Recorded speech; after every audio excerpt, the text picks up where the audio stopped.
Estamos iniciando mais um estudo do livro Evangelho segundo o Espiritismo, capítulo 7, Bem-aventurados os pobres de espírito, no item Mistérios ocultos aos doutos e prudentes. Hoje vamos refletir sobre o ensinamento profundo de Jesus, porque muitas vezes as verdades espirituais parecem mais fáceis de serem compreendidas pelos simples e humildes do que pelos orgulhosos e excessivamente presos ao próprio saber.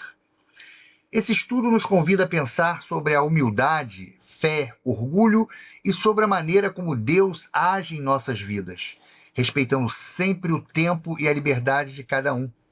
Vamos entender por que nem sempre os sinais mais grandiosos são capazes de transformar um coração fechado e como a verdadeira compreensão espiritual nasce muito mais da sinceridade e da abertura interior do que da inteligência ou do conhecimento material. Essa passagem contém uma inversão profunda da lógica humana tradicional, onde Jesus começa com uma prece de gratidão a Deus por um motivo muito singular: o critério da justiça divina na distribuição do conhecimento espiritual. No contexto da época, os doutores e prudentes eram os escribas, os fariseus, os doutores da lei, homens que possuíam o monopólio do conhecimento intelectual e das escrituras.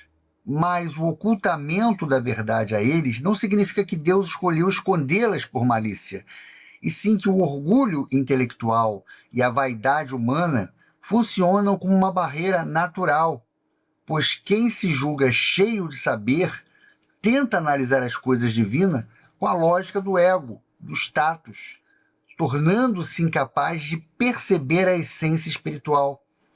Por outro lado, os simples e pequenos são os humildes, os despretensiosos e as pessoas de coração aberto, o que não se refere necessariamente a uma falta de instrução, mas uma postura de pureza e receptividade, que já eles não têm o orgulho de precisar de parecer superiores ou preconceitos intelectuais a defender, permitindo dessa maneira que seus corações estejam limpos para sentir a linguagem do amor e da espiritualidade antes mesmo de ser dissecada pelo cérebro. Assim, Jesus estabelece a lei universal de que o reino dos céus pertence aos simples de coração, mostrando que a inteligência e o estudo são ferramentas valiosas, mas se não forem acompanhadas pela humildade, transformam-se em cegueira moral, exigindo que o homem se dispa da arrogância do saber mundano e adote a postura de uma criança pronta para aprender com seu pai. Esse parágrafo ele aprofunda a aparente contradição da fala de Jesus ao explicar que a preferência divina pelos simples e pequenos é em detrimento dos doutos e prudentes. Não é um ato de exclusão deliberada, mas sim uma consequência direta das leis morais que regem a percepção espiritual. O texto ele esclarece que os primeiros representam os humildes, definidos aqui como aqueles que se posicionam com reverência diante de Deus e não alimentam ilusões de superioridade perante o próximo, mantendo o coração maleável e receptível às verdades. Em contrapartida, os segundos são os orgulhosos, indivíduos que deixaram esvaendecer pelo conhecimento estritamente mundano, lembrando que, na antiguidade, o termo douto carregava o peso de ser sinônimo de sábio, que manifestavam sua falsa prudência ao tentar debater com o Criador de igual para igual, quando não, caem no extremo de negar categoricamente a sua existência. E dessa forma, estabelece-se uma divisão pedagógica perfeita na justiça divina, enquanto os orgulhosos e cientistas puramente materiais é deixado a liberdade para pesquisar, desvendar e dominar os segredos e as leis físicas da Terra, a compreensão dos segredos do céu e das realidades espirituais permanecem reservadas exclusivamente aos simples e humildes, pois só eles possuem a postura de modéstia necessária para se prostrar diante da grandeza de Deus e absorver a luz da verdade. E aqui nesse parágrafo reforça-se o princípio da autoridade e da ordem hierárquica universal, advertindo os céticos para que não se surpreendam com o fato de que Deus e os espíritos que atuam como fiéis executores da vontade divina não se curvarem perante as suas exigências caprichosas e pedidos de provas fenomênicas.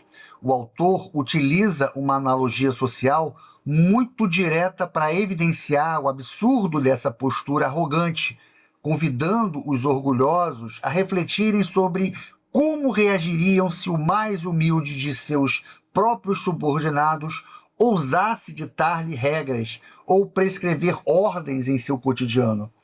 Através dessa comparação, fica afirmada a premissa de que o Criador é quem estabelece as condições para o aprendizado e a evolução das criaturas, recusando-se terminantemente a aceitar imposições baseadas na vaidade humana. Por fim, o texto destaca o atributo da misericórdia associada à justiça, esclarecendo que a divindade acolhe e escuta com profunda bondade todos aqueles que se aproximam por meio de prece sincera e da postura de humildade, enquanto permanece inacessível aos apelos daqueles que, em sua cegueira moral, julgam-se superiores aos próprios Deus. Nessa parte do texto, ele procura mostrar que o poder de Deus está presente em tudo, tanto nas pequenas quanto nas grandes coisas da vida. Ele espalha sinais de sua existência por toda parte, mas nem todos conseguem perceber isso, principalmente aqueles que escolhem permanecer fechados para a fé. Deus não força ninguém a acreditar, porque cada pessoa tem seu próprio tempo de compreensão. Muitas vezes é através das dificuldades, das dores e dos momentos de escuridão que alguém passa a refletir melhor sobre a vida e entende que existe algo maior guiando os acontecimentos e que nem tudo acontece simplesmente por acaso. O trecho também critica a atitude de quem quer determinar como Deus deve agir para provar sua existência, como se fosse possível impor condições para se acreditar. A mensagem central é que Deus sabe a melhor maneira de tocar cada pessoa, no momento certo e da forma mais adequada, mesmo que isso nem sempre aconteça do jeito que o ser humano espera. Esse trecho mostra que as pessoas incrédulas não deveriam achar estranho o fato de Deus e os espíritos não atenderem às exigências ou condições que elas impõem para acreditar. A ideia é que Deus não precisa provar sua existência do jeito que cada pessoa quer ou no momento que ela determina. Os espíritos, sendo instrumentos da vontade de Deus, também não estão subordinados aos desejos humanos. E o texto transmite essa ideia, a ideia de humildade diante do poder divino. O ser humano não está em posição de comandar ou exigir provas de Deus, mas sim de buscar compreensão com sinceridade e abertura interior. E seria, lógico, um absurdo alguém em posição inferior querer dar ordens a quem está acima dele.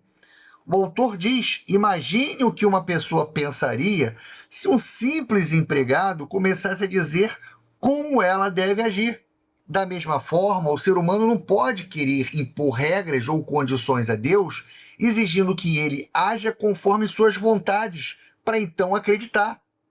Quando o texto afirma que Deus impõe condições e não aceita as que lhes queiram impor, a mensagem é que Deus age segundo sua sabedoria e suas leis, não de acordo com os caprichos humanos. Ou seja, não cabe ao homem dizer: só vou acreditar se acontecer exatamente assim.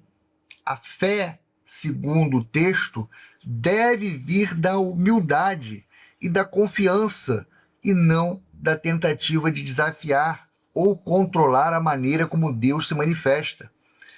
E no fim desse parágrafo, ele quer dizer que Deus acolhe com bondade aquelas pessoas que se aproximam dele com humildade, sinceridade e coração aberto.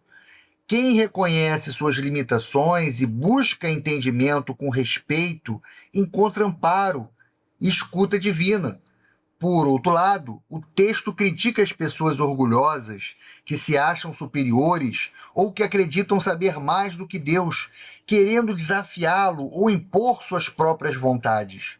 A mensagem principal é que a humildade aproxima o ser humano de Deus, enquanto o orgulho e a arrogância afastam dessa condição espiritual. O texto explica que Deus poderia sim fazer manifestações grandiosas, incontestáveis, para convencer até os incrédulos mais resistentes. Porém, segundo a ideia apresentada, isso não teria verdadeiro valor espiritual, porque a fé deixaria de nascer da reflexão, do sentimento e da escolha interior, passando dessa maneira a ser apenas uma reação diante de algo considerado impossível de se negar. O trecho também mostra que existem pessoas que, mesmo diante de provas, mesmo diante de todas as evidências, elas continuam negando a verdade porque já decidiram dentro de si que não querem acreditar. Por isso, aparece a frase: ainda que eu visse, não acreditaria. A mensagem é que o problema não estaria na falta de sinais, mas na resistência interior da própria pessoa. E quando o autor diz que não trazem maduro o espírito para compreendê-la, nem o coração para senti-la, ele quer dizer que certas pessoas ainda não estão preparadas emocionalmente e espiritualmente para aceitar determinadas verdades. Muitas vezes, o orgulho, o preconceito ou o apego às próprias certezas acabam fechando os olhos da pessoa para novas compreensões.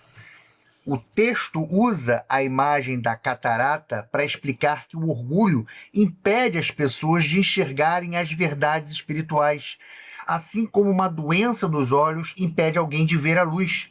A ideia é que não adianta mostrar sinais ou evidências a quem está cego pelo orgulho, pela arrogância ou pela resistência interior. Antes de tudo, é preciso curar a causa desse bloqueio. Então, quando o texto diz que Deus é um médico hábil, significa que ele sabe como tratar cada pessoa da melhor maneira. Em vez de abandonar aqueles que se afastam da fé, Deus permite que passem por experiências, passem por sofrimentos que os façam refletir e amadurecer. Esses tormentos da incredulidade seriam os vazios, angústias e conflitos que surgem quando a pessoa vive distante de valores espirituais. A parte final compara essas pessoas ao filho pródigo, personagem bíblico que se afastou do pai, sofreu muito e depois voltou arrependido. Assim, o texto ensina que Deus deseja que cada pessoa volte para ele por vontade própria, de forma sincera, de forma consciente e não por obrigação ou por imposição.